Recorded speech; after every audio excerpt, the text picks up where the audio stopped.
안녕하세요. 말씀 한 줌. 오늘은 이사야 59장 9절에서 21절을 함께 살펴보도록 하겠습니다.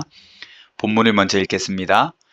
그러므로 정의가 우리에게서 멀고 공의가 우리에게 미치지 못한즉 우리가 빛을 바라나 어둠뿐이요 밝은 것을 바라나 캄캄한 가운데 행함으로 우리가 맹인같이 담을 더듬으며 눈 없는 자같이 두루 더듬으며 낮에도 황혼 때까지 같이 넘어지니 우리는 강장한 자 중에서도 죽은 자 같은지라. 우리가 공같이 부르짖으며 비둘기같이 슬피 울며 정의를 바라나 없고 구원을 바라나 우리에게서 멀도다. 이는 우리의 허물이 주의 앞에 심히 많으며 우리의 죄가 우리를 쳐서 증언하오니 이는 우리의 허물이 우리와 함께 있음이니라. 우리의 죄악을 우리가 아나이다. 우리가 여호와를 배반하고 속였으며 우리 하나님을 따르는 데에서 돌이켜 포학과 패역을 말하며 거짓말을 마음에 잉태하여 나으니 정의가 뒤로 물리침이 되고 공의가 멀리 섰으며 성실이 거리에 엎드러지고 정직이 나타나지 못하는도다. 성실이 없어짐으로 악을 떠나는 자가 탈취를 당하는도다.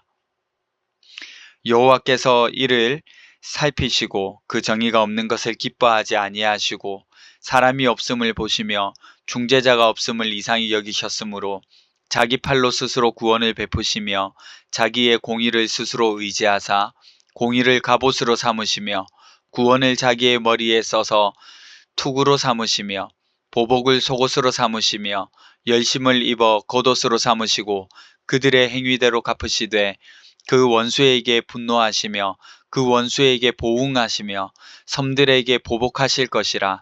서쪽에서 여호와의 이름을 두려워하겠고 해돋는 쪽에서 그의 영광을 두려워할 것은 여호와께서 그 기운에 몰려 급히 흐르는 강물같이 오실 것이미로다. 여호와의 말씀이니라. 구속자가 시온에 임하며 야곱의 자손 가운데에서 죄가를 떠나는 자에게 임하리라. 여호와께서 이르시되 내가 그들과 세운 나의 언약이 이러하니 곧 내 위에 있는 나의 영과 내 입에 둔 나의 말이 이제부터 영원하도록 내 입에서와 내 후손의 입에서와 내 후손의 후손의 입에서 떠나지 아니하리라 하시니라. 여호와의 말씀이니라. 아멘. 오늘 본문은 두 부분으로 나눌 수 있어요. 9절에서 15절 전반부랑 그 다음에 15절 후반부터 21절까지 전반부터 우리가 한번 살펴볼까 합니다. 어제 하나님과 단절된 것이 다른 이유가 아니라 우리 죄 때문이었다는 사실을 살펴봤었잖아요. 오늘 본문의 전반부는 그 사실과 죄로 인한 현실에 대해서 절망의 고백을 하는 장면입니다. 죄로 인해서 하나님과 단절이 되었잖아요. 이 현실이 왜 절망이 되냐면 인간이 스스로 구원할 수 없는 거죠. 그래서 절망인 거예요. 그걸 9절에서 11절에 잘 표현하고 있는데요. 한번 들어보세요. 정의가 멀었다. 공의가 우리에게 닿지 않는다. 빛이 없고 어둠뿐이다. 캄캄하다. 맹인 같다. 넘어진다. 죽은 자 같다. 부르짖고 슬피 운다. 결정적으로 구원을 바라나 우리에게서 멀다. 이렇게 표현하고 있습니다. 그러니까 정말 절망 중에 절망입니다.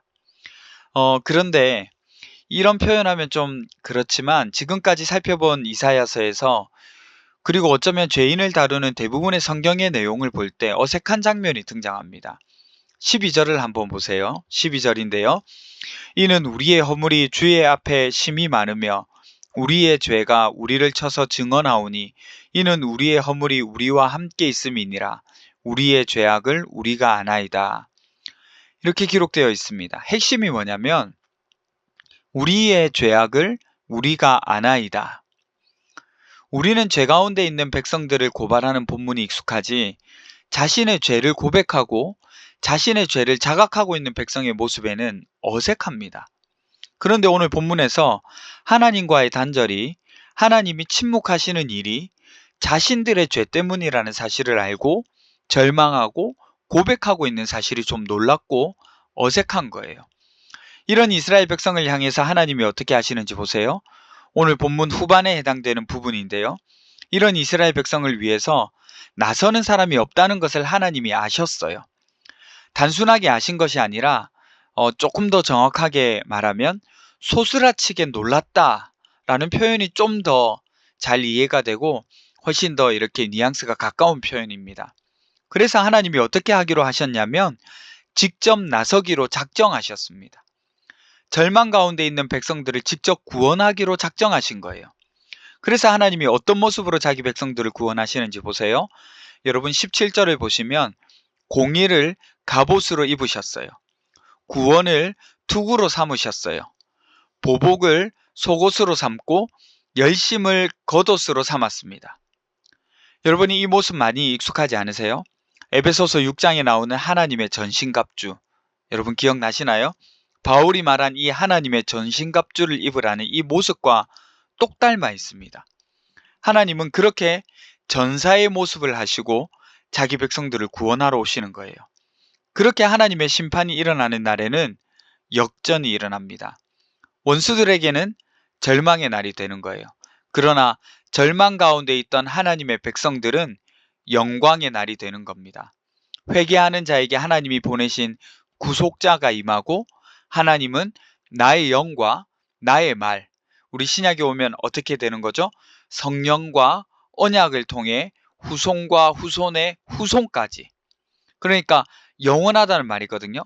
곧 영원히 그 약속을 지키시겠다, 지속시키시겠다 하시는 거죠. 그래서 오늘 이 본문은 사실은 굉장히 가슴 벅찬 본문입니다. 이제 이 말씀을 우리 삶으로 한번 가져와 볼까요? 어제도 그렇고 오늘도 그렇고 우리 삶에 계속해서 도전하는 것은 죄에 대한 인식입니다. 죄에 대한 자각, 죄에 대한 민감함이 강조되고 있는 거예요. 백성의 절망과 고통이 어디에서 비롯되었는지 살펴보셨죠? 하나님의 침묵과 단절이 어디에서 비롯되었는지 아셨죠?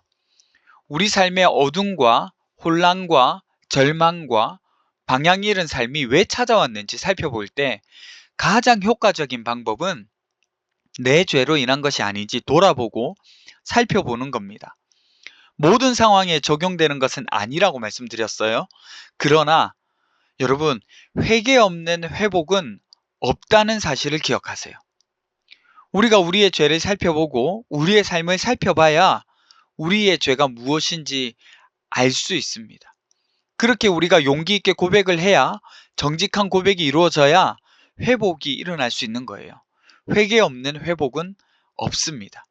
우리의 정직한 고백이 은혜의 시작인 거예요. 또 한 가지 살펴볼 건데요.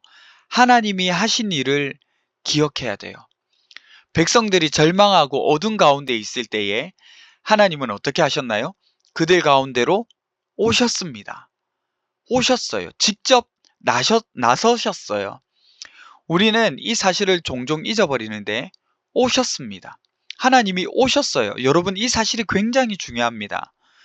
우리가 먼저 하나님께 나아간 것이 아니에요. 우리는 가는 것에 익숙해져 있잖아요. 그리고 가는 것에 대한 표현이 익숙해져 있습니다. 교회를 가요. 하나님 만나러 가는 것 같죠? 예배 가고 또 목장 가고. 그래서 우리가 가는 것처럼, 하나님께 나아가는 것처럼 생각할 수 있는데 아닙니다. 하나님이 우리를 위해서 먼저 오셨습니다. 이게 핵심입니다. 복음은요, 하나님이 오신 거예요. 복음의 핵심도 하나님이 오셨다는 것을 자각하는 데서부터 시작됩니다. 하나님이 먼저 오셔서 문 밖에 서서 기다리고 계시는 거예요. 우리를 위해서 전신갑주를 입고 우리 가운데 오신 겁니다. 누가요? 예수 그리스도께서요. 여러분, 스스로 해결하지 못하는 문제를 해결해 줄 분이 오신다는 것, 얼마나 감사한 일이에요. 여러분, 기술자, 전문가, 기사가 문제를 해결하러 우리 집에 찾아오면 얼마나 좋습니까? 답답했던 생활의 문제가 해결되고 속이 시원하잖아요. 요즘같이 더운 여름에 에어컨이 고장이 나면 우리가 고칠 수 없어요. 그러면 누가 와야 되죠? 전문가가 와야 되잖아요. 수리하시는 기사분이 와야 되잖아요. 그 기사분이 오면 우리의 삶이 얼마나 좋습니까? 보세요, 여러분. 하나님은 지금 우리 죄의 문제, 사망의 문제에 대한 전문가를 보내신 거예요. 예수 그리스도를요. 그래서 어긋난 관계, 틀어진 감정, 반복되는 죄, 연약한 마음의 상처, 나도 모르는 못된 습관의 문제들, 이 안에서 돌고 돌면서 스스로 벗어날 수 없는 그 절망에 빠진 허우덕대는 우리를 건져주시는 거예요. 전문가가 왔어요. 예수 그리스도께서요. 하나님이 전문가를 먼저 보내신 겁니다. 그러면서 알게 되는 거죠. 우리가 뭐를 알게 될까요? 혼자가 아니었구나. 살았구나. 죄의 종이 아니구나. 사망의 문제가 해결되었구나. 이러한 것들을 아는 겁니다. 여러분, 우리 이제 함께 기도하십시다. 첫 번째는요, 정직한 고백을 할 수 있는 용기를 주셔서 회복의 은혜를 경험하게 해주세요. 두 번째는 나를 찾아오셔서 삶을 역전시키시는 하나님의 놀라운 은혜를 많이 발견하게 해주세요. 우리 함께 기도하며 나가도록 하겠습니다.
기도하겠습니다. 사랑과 은혜가 충만하신 하나님, 우리를 찾아오셔서 우리의 삶을 역전시키셨는데 그 놀라운 하나님의 은혜를 우리가 살아가면서 많이 발견할 수 있도록 도와주시옵소서. 감사드리며 걸어가신 예수님 이름으로 기도합니다. 아멘. 여러분 오늘도 주 안에서 기쁨 누리는 하루 되세요.